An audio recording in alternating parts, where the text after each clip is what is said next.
Hello and welcome back to another Dead City review, and we have episode 4. We are nearly done with this season already and it's quite insane. This episode is a big action episode. It is just a lot of payoff to all the setup that we got last episode. This episode is very simple. It is about a group heading into the Croat's base to try and get rid of the Croat and get Hershel back.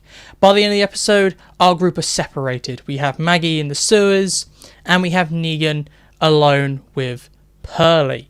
This episode does have a flashback at the start and we see Simon again, and I was really excited. I was like, yes, we get to see Simon. The downside of that is we have he's only in the first couple of minutes of the episode and that's it. I was really hoping, like last episode, we would get lots of little flashbacks to have a little plot. No, we just have one flashback to the sanctuary to see Negan and Simon, and it just felt like a waste of Stephen Org. If you're going to bring back Stephen Org, give him a proper role in the episode. He literally had one flashback. Maybe we'll get more in the next 2 episodes, but it was good to see him. I just wanted more. It's such a small nitpick. A character's already dead, and we're like, I want more of them. But it was great to have that little Simon cameo. But the big part of this episode, which I really enjoyed, was our group actually going to fight the Croat. And the Croat actually interacting with Negan and our group, because you had these 2 storylines. The Croat was off doing his own thing. And they weren't really aware of each other, or the Croat wasn't really aware of Maggie and Negan until episode 3. So it's good to actually have the villain now talk to the heroes. And I really enjoyed the Croat. We had a lot to do with this. We see the Croat has this weird relationship with a child, and we see the Croat just kind of trying to hunt down Negan. I really enjoyed it. I thought it was quite enjoyable, and that was really the best part of the episode, Negan and the Croat. And it really felt like, oh yeah, this is Negan's show. And when I was watching, I was like, oh yeah, I forgot. This is meant to be Maggie and Negan's show, but Negan steals it again. This is another episode where Negan steals it. Maggie has a bit to do in this episode. She has all the action scenes. She's stuck in the center of this big arena fighting off walkers with the survivors. And an issue I have with that is I really don't like that it felt like all the survivors with names had massive plot armor. You had all the no names being picked off. You had Jenny hiding. You had Maggie killing everyone. But with Maggie, we expected to have plot armor. But you had the 2 guys. You had the bald guy and the girl. I'm not going to learn the bald guy's name. But I didn't like that he was basically swarmed by walkers. They're pushing him away. And not a single walker attempts to bite him. He's just being like, oh, I'll be pushed away. And I was just thinking, if this was any other show, if this was early seasons of The Walking Dead, he would be dead. I really hated how the named characters felt like they had massive plot armor. That was definitely the worst bit about that entire action scene. And it did get a little too dark for my liking. I will have to say, I am struggling a bit with Dead City with the aesthetics. It was cool and all, but at this point, the episodes do feel like they are getting a little too dark. And I still prefer Over the Woods that we had in The Walking Dead in every episode. But come on, give us some more brighter sets. You make amazing sets, and you're just going to be we're going to put it in darkness. We're going to have strobe lights. So you can see it occasionally.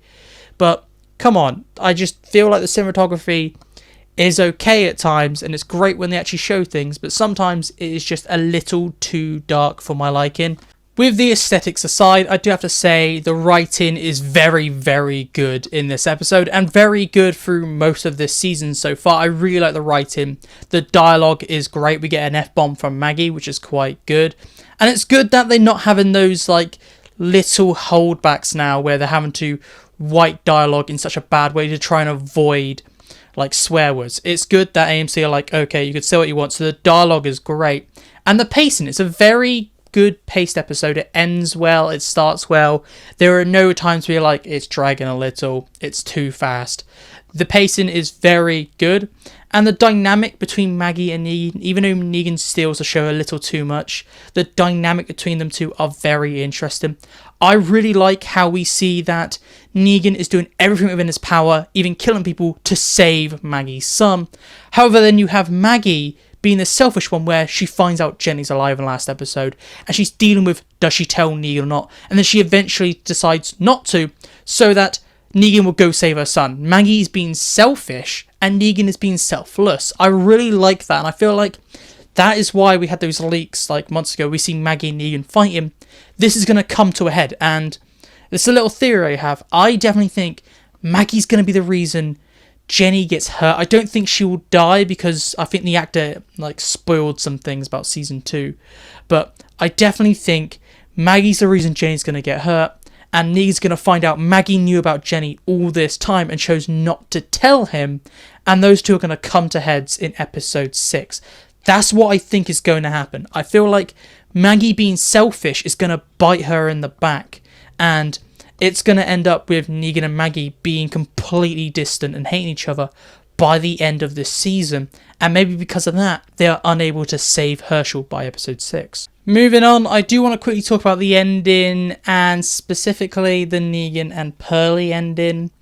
I was a little annoyed with it. Like, it is very good that Negan saves Pearlie, and I was like, I rather Pearlie should have died. I felt like his character is a bit unnecessary. I feel like you don't really need Pearlie here. He is just there to world build, and I felt like he maybe should have died this episode.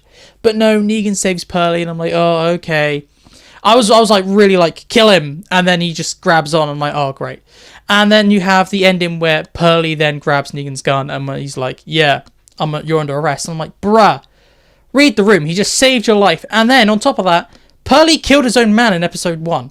Okay, how was Pearlie? Some people really like Pearlie at the moment, but for me, I felt like his character shouldn't be here. It's just world building for thingy. I do not care.